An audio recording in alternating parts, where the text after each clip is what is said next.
pada saat Bapak Kos mendongakkan kepalanya, Wak, disitulah Pak Kos melihat ada kepalanya gendis. Hai, wassalamualaikum warahmatullahi wabarakatuh. Terima kasih sudah klik video ini. Oke, Wak, jadi di malam Jumat ini aku hadir kembali dengan membawakan satu kisah horor Wawa part 191.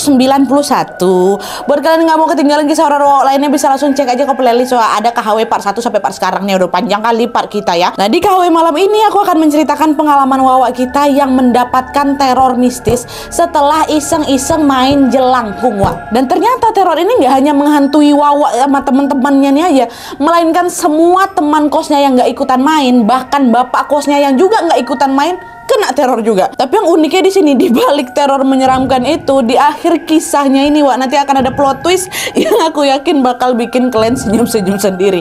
Betul loh, nggak penasaran dengan kisah selengkapnya? Jadi tanpa berlama-lama kita langsung masuk aja ke kisahnya ya. Check it out.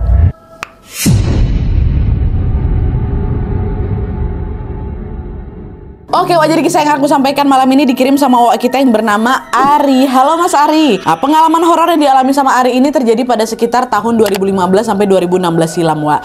Pada saat itu dia bekerja di salah satu daerah di Jawa dan juga ngekos tidak jauh dari kantornya. Dan kebetulan kosnya Mas Ari ini merupakan kos campur, Wak. Jadi boleh disewa cewek, boleh juga disewa sama cowok ya. Nah, singkat cerita, pada suatu hari Ari sama teman-teman kosannya lagi pada ngumpul nih, Wak, di teras kosan. Ada Aziz, ada Andre, ada Yuda, ada Henry juga. Tadinya mereka ngobrol-ngobrol biasa aja, ya kan. Sampai akhirnya mereka malah membahas hal-hal horor nih. Nah, dari obrolan itulah ternyata mereka sama-sama penasaran. Emang hantu tuh ada ya? Mereka tuh bentuknya kayak gimana sih, kata mereka kan. Nah, didorong oleh rasa penasaran itu, tiba-tiba semuanya kepikiran sebuah ide, Wak.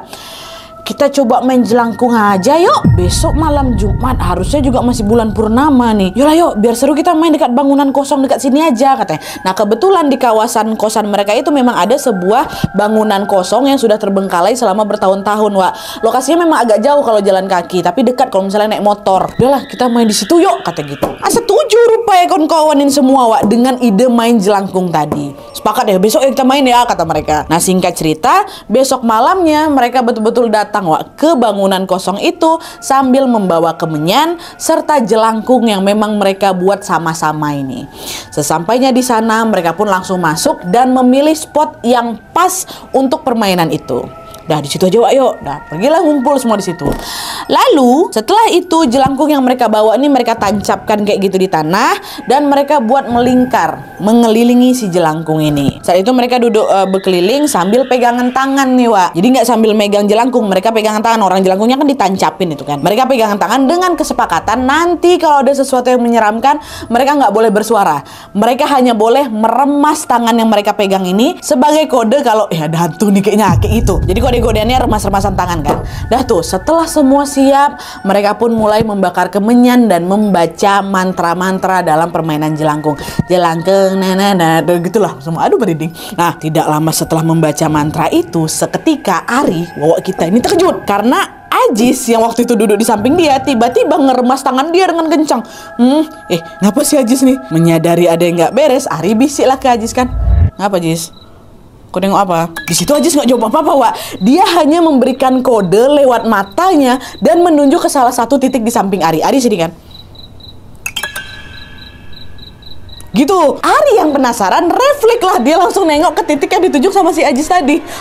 Dan setelah dia nengok itu, Wak, disitulah Ari merasa seolah-olah jantung aku udah macam berhenti. Nah dia. Kenapa? Karena pada saat itu Ari melihat, bayangkan, Ari melihat ada sosok seperti anak kecil dengan tangan yang sangat panjang menempel di tanah. Jadi anak kecil ini berdiri, tangannya panjang nempel di tanah. Tapi ukuran kepalanya besar, Nadia.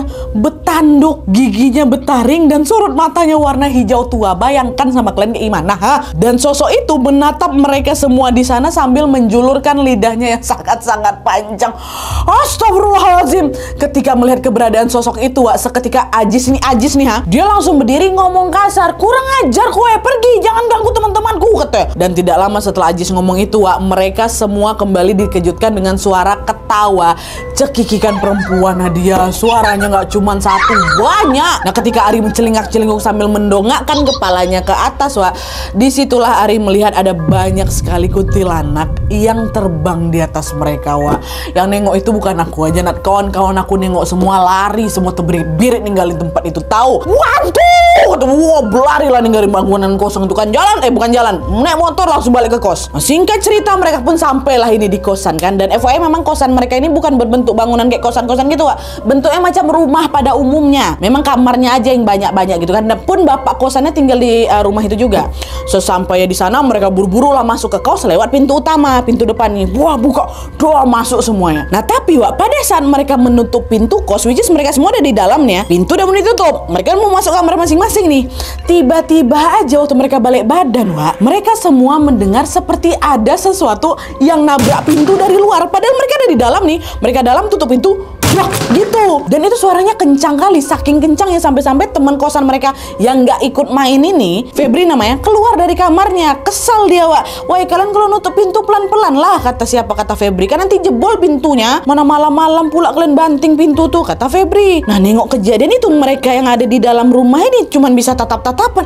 Kita udah masuk semuanya, siapa yang ngedobrak pintu nih? Belum sempat mau nanya lagi, Wak, nggak lama kemudian mereka kembali lagi dikejutkan dengan bunyi gerakan pintu yang lagi-lagi terdengar macam tadi. Suara macam orang mau berusaha masuk tuh loh, Wak. Dar, bunyi lagi kan. Dan suara gebrakan tadi, Wak, terdengar beberapa kali. Dar gitu. Takutlah mereka laki-laki ini semua, termasuk si Febri. Nah di tengah rasa takut itu, Wak, Febri yang tadi ngomel-ngomel seketika langsung terdiam nih. Dia mematung sambil natap pintu tuh lagi. Feb, ngapa kau, Feb? Ditanya sama orang-orang ini kan, ngapa kau? Terus kalian tahu, Wak, dengan suara lirih Febri ngomong apa? Wak, apa tuh? Apa tuh? Dia nunjuk pintu. Dengar ucapan Febri, refleks mereka semua nengok juga lah ke pintu itu. Dan kalian tahu mereka nengok apa, Wak? Aduh, bayangkan, tolong dibayangkan sama kalian bentuknya kayak mana ya. Secara mengejutkan mereka semua melihat ada sosok perempuan dengan leher yang panjang. Lehernya sangat-sangat panjang, Nadia. Berdiri di depan pintu. Lehernya panjang. Ada badannya, ada, tapi lehernya panjang, ada kepalanya. Apa nggak langsung menjerit mereka semua di situ? Astagfirullah, setan, kata mereka. Langsung terbirit-birit kami, dia masuk kamar masing-masing. Nggak ada yang berani keluar, tahu? Dah lah nih kan, singkat cerita, keesokan harinya jam 1 siang ternyata ada pemadaman listrik, Wak. Ingat ya, jam 1 siang ada pemadaman listrik bergilir. Nah karena kepanasan, akhirnya si Ari sama kawan-kawannya keluarlah, duduk nih di depan kosan untuk cari angin. Di sana sudah pasti mereka juga sekalian membahas tentang kejadian horor tadi malam tuh loh, yang mereka lihat ada perempuan leher panjang tuh. Iya, seram ya, Wak, ya lalalala gitu. Kau tengok kan? Iya, aku tengok, pokoknya heboh lah. Nah di saat mereka sedang larut dalam obrolan yang menyeramkan itu, tiba-tiba mereka dibuat terkejut dengar suara kawan kosan mereka, Ira, perempuan nih, yang tiba-tiba teriak dari dalam kosan. Katanya, dah Ari sama kawan-kawannya spontan langsung lari lah masuk dalam kosan untuk memeriksa kondisi si Ira ini. Nah waktu didekatin ternyata Ira waktu itu lagi ada di kamar mandi luar kosan, Wak. Kamar mandi luar kosan, kamar mandi kosan lah gitu yang ada di luar, dan sudah dalam kondisi pingsan. Wah semua juga heboh nih keluarnya. Kenapa Ira? Kenapa Ira? Nah beberapa teman kosan yang cewek sama-sama membopong tubuhnya Ira dan memindahkan si Ira ke dalam kamarnya. Sementara Ari sama kawan-kawan laki-laki yang lain segera memeriksa kondisi kamar mandi tempat si Ira jatuh ini. Mereka mau lihat ini Ira kepleset apa enggak nih, apa kamar mandinya licin apa kayak gimana, tapi pada saat Ari melihat ke dalam kamar mandi, Wak, disitulah Ari serta teman-temannya melihat seisi lantai kamar mandi itu, Nadia, macam dipenuhi rambut panjang warna putih macam uban. Rambut siapa nih? Perasaan nggak ada orang berambut uban di sini ya. Ini jelas bukan rambutnya anak-anak kosan ini, Wak, kata siapa, kata si Ari kan. Iya kok ada uban gitu. Nah tidak lama setelah melihat rambut putih ini, mereka yang laki-laki ini pun dikejutkan lagi dengan suara Ira yang berteriak kencang dari dalam kamarnya. Wah, teriak lagi. Sadar si Ira berarti kan. Nah, Ari sama kawan-kawannya nyusul lah itu ke kamarnya Ira. Sesampainya di depan kamar Ira, Wak, entah kenapa nih ya, Ira yang awalnya lagi rebahan, lagi tiduran gitu, tiba-tiba saja bangun dia, ngelompat dia ke arah Ari. Ari itu mau masuk, Wak. Nah, untungnya waktu itu Yuda, temennya Ari yang ikut main jelangkung itu juga langsung sigap narik si Ari jangan masuk ke kamarnya si Ira. Langsung pintu kamarnya si Ira ditutup gitu. Jadi si Ari ini nggak boleh masuk ke sana. Jadi waktu si Ari setor muka, dia langsung loncat si Ira tuh ke mukanya si Ari, Wak. Nah, di situ Yuda bilang, Wak, kok ingat sosok perempuan leher panjang tadi malam tuh? Iya, ingat. Ngapa emang? Ira tuh apa tadi itu? Nggak ada. Ira ini kesurupan, tapi kayaknya dia kerasukan perempuan tadi malam lah, kata Yuda. Kebetulan Yuda ini juga orangnya tajam, Wak. Kaget lah si Ari kan, masa iya, Wak? Nah, waktu ngomong ini nggak lama kemudian denger lagi suara Ira di dalam kamar tuh. Ari, kata si Ira. Kondisi Ira yang kesurupan ini seketika membuat seisi kos mulai kacau. Siang bolong loh ini, Wak, jam 1 kan. Semua anak-anak di kosan itu sampai keluar kamar mereka semua dan sama-sama berusaha untuk menyadarkan Ira. Tapi gegara nggak sadar-sadar, akhirnya salah satu dari mereka berinisiatif menelpon ibu sama bapak kos yang kebetulan lagi nggak ada di sana. Dikabarkanlah itu kan kondisi Ira, ibu, bapak ini si Ira kerasukan nih, gini-gini, gimana nih, Bu, kami panik gitu. Nah, nggak lama kemudian ibu sama bapak kos ini pun datang balik ke rumah sambil mengajak seorang bapak-bapak bernama Pak Rusman. Kebetulan Pak Rusman ini juga bisa menangani hal-hal gangguan gaib kayak gitulah. Nah, di situ posisinya Ira ini masih kesurupan, Wak, waktu di orang bertiga ini datang. Dan ketika Pak Rusman menghampirinya, tiba-tiba Ira ketawa sambil dia ngomong kayak ini. Siapapun gak ada yang bisa menghalangi aku. Mas Ari yang ada di depan pintu itu sudah kutandai, dia milikku, katanya. Dengar itu apa nggak lemas aku, Nadia? Kenapa aku dibawa-bawa nih? Kenapa bisa jadi kayak gini? Aduh, apa gegara aku main jelangkung kemarin ya efeknya bisa separah ini, kata si Ari kan. Nggak tahu aku dari waktu itu pikiran aku udah kacau aja. Aku nggak tahu ternyata efeknya jadi berlarut-larut kayak gini gegara main jelangkung tuh. Ari hanya bisa terdiam sambil melihat Pak Rusman yang sedang berusaha untuk mengusir sosok yang merasuki Irawa. Barulah waktu azan asar berkumandang, Nadia, di situ sosok yang merasuki Ira akhirnya lepas juga. Main lama juga tuh ya. Dan di situ Pak Rusman bilang kalau memang betul sosok yang merasuki Ira adalah perempuan berleher panjang yang mereka lihat tadi malam. Di situ mereka nggak tahu sosok ini tuh sebenarnya siapa gitu. Lalu tiba-tiba bapak kos bilang, udah jangan sebut mbak-mbak leher panjang ya. Kok rasanya seram kali, aku aja merinding ngomong kayak gitu aja. Biar kesannya nggak terlalu seram, kita panggil dia Gendis aja ya, kata bapak kos. Nah, dengar ucapan bapak kos kayak gitu, Ari sama kawan-kawannya setuju, ya Pak, panggil Gendis aja Pak ya. Jadi Gendis ini memang hanya nama asal-asalan yang mereka kasih buat menyebut sosok tadi, Wak. Ya meskipun random, setidaknya nama Gendis ini lebih baik lah dibanding mbak-mbak leher panjang itu loh. Kayak gitu diganti lah. Jadi namanya Gendis. Udah tuh, singkat cerita, Wak, setelah Ira sadar dari kerasukannya, Ari dan semua anak-anak kosannya ini pun baliklah ke kamar masing-masing kan. Awalnya di situ kondisinya udah mulai aman nih, Wak. Tapi ini masih di hari yang sama ya. Memasuki malam hari, situasi tadi makin mencekam. Dimana pada saat itu sekitar jam 10 malam, semua penghuni kosan dikagetkan dengan suara bapak kos mereka yang teriak minta tolong. Kata bapak kos. Ari sama teman-temannya sontak langsung keluar kamar masing-masing lah kan, dan menghampiri suaranya si bapak. Ternyata sesampainya di suara bapak itu, Ari sama kawan-kawannya melihat bapak kos sudah dalam kondisi terkapar lemas kayak gitu di lantai. Ada ibu kos pun juga panik. Mas, tolonglah mas, bantuin bapak nih, tolong bawa bapak ke rumah sakit, kata istrinya. Dah, Ari sama kawan-kawannya langsunglah membawa bapak kos ke rumah sakit kan. Di situ mereka nggak ada yang nanya nih bapak kos ini kenapa, Nadia. Mereka semua cuma diam, nggak banyak komentar sambil nunggu bapak kos ini selesai diperiksa sama polisi. Nah, pada saat itu diperiksa polisi pula, diperiksa dokter. Nah, pada saat itu pemeriksaan dokter menunjukkan bahwa kaki dan tangannya Pak Kos ini terkilir gegara nggak sengaja jatuh terpeleset dekat tempat tadi itu. Dan setelah pemeriksaan itu selesai, barulah Wak Ari pun memberanikan diri nanya ke bapak kos, bapak tadi kenapa kok bisa sampai jatuh? Nah, disitulah Pak Kos bercerita kalau awalnya ternyata dia ini si bapak kos ini cuma mau ngambil obat nyamuk yang ada di dalam kamarnya. Tapi ternyata obat nyamuknya nggak ada di tempat biasa.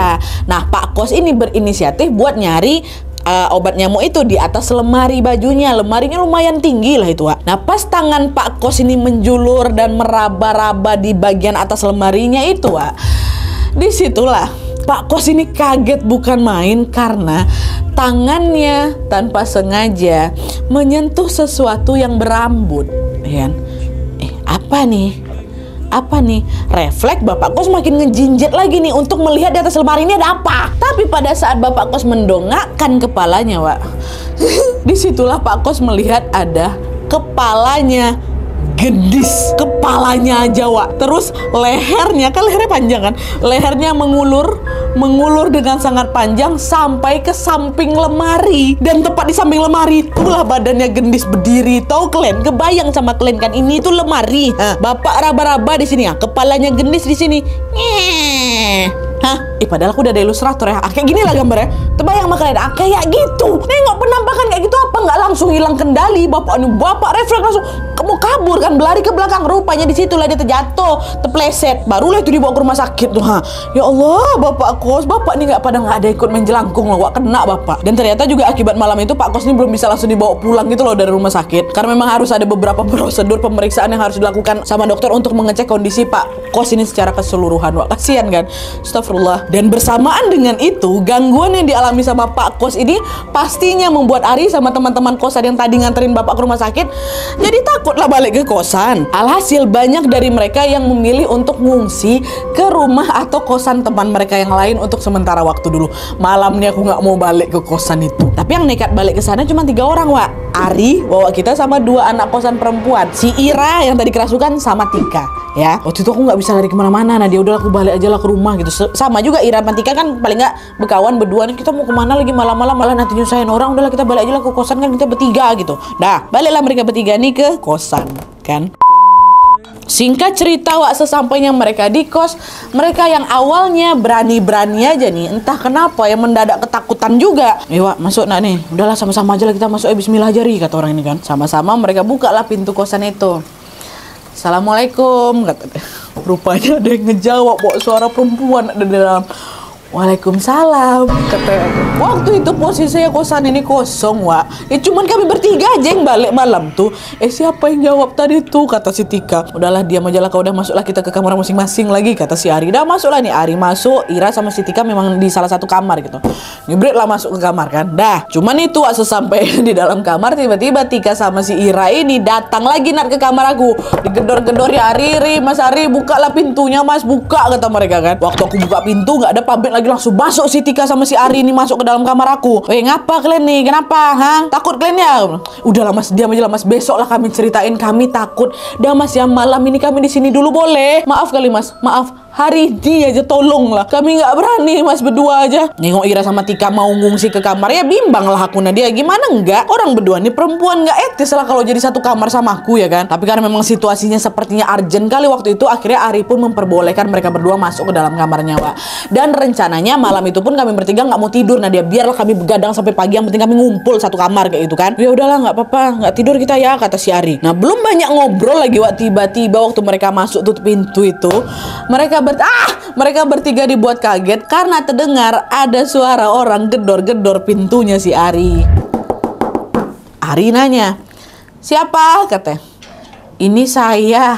Wah, itu langsung gemetar badan aku dan dia. Kenapa? Karena yang bilang ini saya, yang ngomong ini saya itu, Wak, suaranya persis kayak Ari, tau kalian? Ari lo, padahal ada di dalam orang juga. Ari yang nanya siapa, dijawab sama suara yang mirip sama dia sendiri. Ini Ari, kata. Ira sama Tika dengar, kok ada suara kau di depan Mas? Iya ya. Udah, baca doa, berdoa. Kata siapa? Kata si Ari. Tuh, bacalah kami rame-rame tuh. Auzubillahiminasyaitonirrajim. Semua tuh baca bertiga. Tapi setelah mereka membaca doa dengan suara yang dikencangkan, Wak, sosok di balik pintu itu ternyata nggak juga menghilang. Dia malah tiba-tiba ketawa cekikikan, melengking suaranya. Pokoknya suasana malam tuh kacau lah, Nat. Ada mungkin 2 jam lamanya tuh kami dengar suara itu ketawa, Nat. Emang nggak ketawa 2 jam kayak itu kan, ketawa nanti diam, ketawa 2 jam. Barulah ketika suara itu betul-betul menghilang. Belum habis ceritanya. Setelah suara tadi udah nggak datang lagi, tiba-tiba datang telepon masuk ke HP-nya Ira. Siapa yang nelpon, Nat? Nur, temen kosan mereka juga. Cuman malam tuh dia nggak balik. Ngapa nih si Nur telepon? Diangkatlah sama si Ira kan. Terdengar suara paniknya Nur di telepon. Kok di mana? Jadi kau balik kos sama siapa kau di kosan? Ngapa kau nih? Iya, aku balik ke kosan, aku sama Tika sama Mas Ari kok. Dan kalian tahu setelah dengar jawaban Ira kayak itu, si Nur nih ngomong apa? Astagfirullahaladzim, ternyata betul, Wak. Aku tadi lagi tidur, terus aku dapat mimpi. Aku mimpinya tahu apa? Aku mimpi si gendis ngamuk-ngamuk di kos. Dia nggak terima ada perempuan yang masuk ke kamarnya Ari, katanya. Kok sama si Tika sekarang lagi di kamarnya Ari ya? Keluarlah cepat. Nanti kalau misalnya gendis nih ngamuk, bahaya, Wak, kata kayak gitu. Si Nur dimimpikan kayak gitu, Wak. Makin takut lagi lah kami bertiga tuh. Aduh, kok bisa pas kali kayak gini, kebetulan mungkin kan, tapi kok bisa pas sekali. Udahlah ya, aku ikut kata-kata aku, udah keluarlah aku dari kamar si Ari itu, kata si Nur kan. Nah setelah telepon itu dimatikan, dengan sisa-sisa keberanian yang mereka punya, Ira sama Tika pun ngintip dulu keluar kan. Udah nggak ada apa-apa nih, langsung tebirit lah itu keluar dari kamarnya Ari. Wah, di situ memang Ari sempat nganterin kedua temannya ini tepat di depan kamarnya si Ira. Lalu ketika si Ari ini balik lagi ke kamarnya, dan dia udah pisah kamarnya. Di situ Ari tuh langsung duduk lah gitu kan di atas kasur. Dia ngebatin, kok bisa gendis ini ngamuk cuman karena Ira sama si Tika masuk ke kamar aku. Kenapa dia nih? Aduh, aku kok jadi takut ya, kata siapa kan, kata si Ari kan, kok macam cewek cemburu gitu. Pokoknya aku di situ masih nggak habis pikir lah Nadia dengan apa yang baru saja terjadi. Masa iya sih sampai segininya? Lalu antara sadar nggak sadar, Wak, tiba-tiba Ari ini berdiri lah dari tempat tidurnya, berjalan deh gitu, kelilingin sudut kamar aku Nadia. Dengan suara lirih Ari ini bilang kayak, "Gendis, kalau memang kamu mau nemenin aku di sini, ya udah nggak apa-apa. Kamu boleh jadi temanku, tapi tolong berjanjilah kamu jangan ganggu teman-temanku yang lain. Dan satu lagi, kalau memang kamu mau datang, tolonglah datang dengan wajah yang baik, bukan dengan yang menyeramkan," kata si Ari. Ku ngomongnya kayak itu, Nat. Dia hantu kan, harusnya didengar nih. Itu keinginan aku. Tolonglah, aku jangan takut-takutin aku, janganlah aku ganggu kawan-kawan aku, kasihan gitu kan. Dan kalian tahu, tidak lama setelah Ari mengatakan hal itu, tiba-tiba saja Ari merasa seperti ada angin yang bertiup lembut mengenai lehernya. Dan setelah itu Ari mendengar suara perempuan yang berkata, "Oke, Mas." Kaget aku, bukan main tuh. Dengan gerakan perlahan Ari yang ketakutan tapi penasaran ini, Wak, perlahan-lahan menolehlah ke sumber suara "Oke, Mas" tadi. Dan ketika pandangan Ari mengarah ke lemari yang ada di sudut kamarnya, dari pantulan cermin di lemari itu Ari melihat ada sosok perempuan yang memang lagi berdiri Nadia di samping aku. Dan Ari tahu kalau sosok itu siapa? Gendis. Tapi kali ini dia datang memang cantik Nadia. Gak leher panjang itu, tapi mau cantiknya mana tetap takut lah aku, orang setan kok dia. Refleksi Ari langsung dipejamkannya matanya, Wak. Dan ketika baca doa dia kan, dan ketika Ari membuka matanya, gendisan di sebelah itu udah hilang. Ya Allah. Nah, singkat cerita, beberapa hari kemudian, Wak, atas inisiatif anak kos, mereka pun mengundang seorang ustadz untuk datang membersihkan atau meruqyah kosan mereka ini.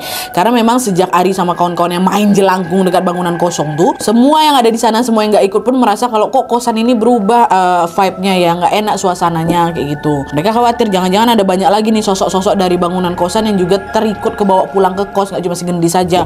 Kalian tuh lantah apa-apa, maaf lah, Wak, yuk kita panggil lah ustadz sama-sama, kami pokoknya nggak mau lagi main kayak gitu, maaf ya, kata si Ari. Nggak enak juga lah kami. Udah lah tuh, setelah Pak Ustadz ini datang, proses ruqyah pun dilakukan, ruqyah kosan. Nah, alhamdulillahnya, Wak, setelah selesai dibersihkan oleh Ustadz ini, suasana di kos yang tadinya mencekam langsung menjadi normal kembali Nadia. Suasananya sangat-sangat nyaman lah. Bahkan di malam harinya yang biasanya kami nggak berani keluar kamar Nadia, Ari sama kawan-kawannya udah sering lagi ngobrol di ruang tamu. Nah, sampailah pada suatu hari waktu mereka lagi ngobrol-ngobrol di ruang tamu ini, tanpa terasa yang lagi nongkrong itu ketiduran, Wak, di sofa, termasuk si Ari. Nah, pas lagi ketiduran di sofa ini, tiba-tiba Ari merasa seperti ada yang mengelus-ngelus kepalanya sambil bersenandung lirih. Kayak gitu kan. Siapa nih, kata si Ari. Siapa nih gitu. Sayup-sayup Ari buka lah matanya. Di situ dia tengok. Ternyata yang dari tadi mengusap-ngusap kepalanya siapa? Gendis, Nat. Bukan.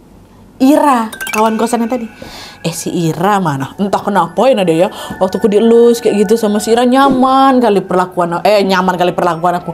Nyaman kali perasaan aku. Lembut kali perlakuan Ira sama aku waktu itu ya, kayak gitu kan. Nah, waktu lagi mesam-mesam ini, Wak, ternyata Ira tampaknya juga sedang mengatakan sesuatu sama si Ari. Tapi pada saat Ari ini mencoba memfokuskan pandangan matanya menatap si Ira, seketika si Ari ini terkejut ketika dia melihat Ira ternyata lagi tidur juga di depan sofanya, which is di sofa satunya nih, bukan Ira yang lagi mangku aku. Nah, itu tadi yang ngelus-ngelus kepalaku sama bersenandung tuh siapa, kata si Ari kan. Ira depan aku nih, katanya. Mungkin perasaan aku aja, mimpi aku mungkin ya, kata si Ari kan. Nah, Ari yang kebingungan ini pun mencobalah menepis pikiran buruknya. Lalu dia memilih untuk bangun dari tidur tadi kan, dan menghampiri Ira yang dekat sofa satu lagi nih. Pada saat itu Ari ini berniat untuk membangunkan si Ira, biar si Ira ini pindahlah, aku masuklah tidur di kamarnya, nggak baik pula aku tidur di sofa sini. Tapi, Wak, ketika ketika Ari baru saja mau membangunkan Ira ini, tiba-tiba masih dalam kondisi mata terpejam ya, si Ira nih ngomong apa? Aku suka kamu Ari, tapi perempuan yang kamu suka itu dia kan? Katanya. Nah ucapan Ira yang sambil tutup mata nih bikin si Ari ngelongo. Maksudku apa nih? Dan gak lama kemudian Ira ini tiba-tiba bangun Wak. Dan ketika dia melihat ada Ari di depannya, sontak kaget si Ira. Ngapain kau? Kata. Enggak, aku tadi mau bangunin kau. Biar udah pindah aku masuk dalam kamarmu. Jangan tidur di sini. Kata siapa? Kata si Ari. Bangun si Ira Wak. Akhirnya dengan langkah sedikit gontai sambil masih tengantuk-kantuk gitulah kan, Ira berjalan lah itu masuk ke kamarnya. Sementara si Ari masih berdiri itu dekat sofa tuh kan sambil kebingungan dan memikirkan apa maksud ucapan Ira waktu tutup mata sebelum bangun dah. Dan tidak lama kemudian Ari tiba-tiba mendengar ada suara perempuan nangis. Lalu ketika dia menolehkan pandangannya ke sumber suara Wak, Ari melihat sosok gendis yang sudah lama nggak datang tuh. Datang lagi dia, tapi kali ini nggak dengan wujud leher panjang, dengan penampilan yang cantik lah gitu. Cuman di sisi lain gendis ini tampaknya agak berbeda. Dia macam pucat, macam lemes gitulah, dan dia terus menangis. Dan di tengah tangisannya yang Ari dengar apa? Dekati perempuan itu, dia baik untukmu. Kalau kamu sama dia, aku janji aku diam, kata gendis. Dan tidak lama setelah mengatakan hal itu Wak, sosok gendis tuh hilang hilang. Dan itulah terakhir kalinya aku lihat si gendis. Abis itu aku udah gak pernah lihat lagi, kata Mas Ari Wak. Dan meskipun udah gak pernah ketemu lagi, kalimat terakhir yang diucapkan gendis tuh masih terngiang-ngiang dalam benak si Ari. Ari bingung, kenapa gendis ini meminta aku mendekati Ira nih? Kenapa? Ada apa? Kayak gitu kan. Apa dia mungkin tahu sesuatu? Apa kayak gimana? Kayak gitu. Tapi entahlah, yang jelas beberapa waktu kemudian hubungan Ari sama Ira semakin dekat. Dan kalian tahu ini nih kabar baiknya, ini aja aku merinding loh. Setelah teror gendis, hantu berleher panjang ini menghantui kos mereka, setahun kemudian Ari sama Ira nikah. Dan sekarang mereka sudah dikaruniai seorang anak perempuan dan hidup bahagia Wak. Masya Allah. Jadi itu tadi Wak, pengalaman horor yang dialami sama Ari. Ini serius, itu horor sih. Inilah bikin aku sekilas jadi ingat KHW kita, KHW hantu mak comblang tuh, masih ingat Glenn? Sama-sama menceritakan teror mistis yang ternyata malah membuat Wak kita ketemu sama jodohnya. Walaupun awalnya ketakutan mencekam, bikin jantung mau copot rasanya kan waktu nengok penampakan sosok ini. Alhamdulillahnya kisah ini happy ending Wak. Tapi jangan lupa juga pengalaman horor yang dialami sama Mas Ari ini juga sekaligus menjadi pengingat bagi kita semua untuk tidak melakukan hal-hal sembarangan. Macam Ari sama kawan-kawannya nih menjelangkung tengah malam malah bawa efek buruk ke kawan-kawan yang lain kan. Dan selain itu tentunya jangan lupa untuk banyak berdoa. Semoga kemanapun kita pergi, penjagaan Allah selalu menemani kita semua. Kita doakan sama-sama semoga Ari, Ira, dan anak mereka sehat selalu ya. Amin ya rabbal alamin. Makasih Bang Ari, makasih Mbak Ira cie.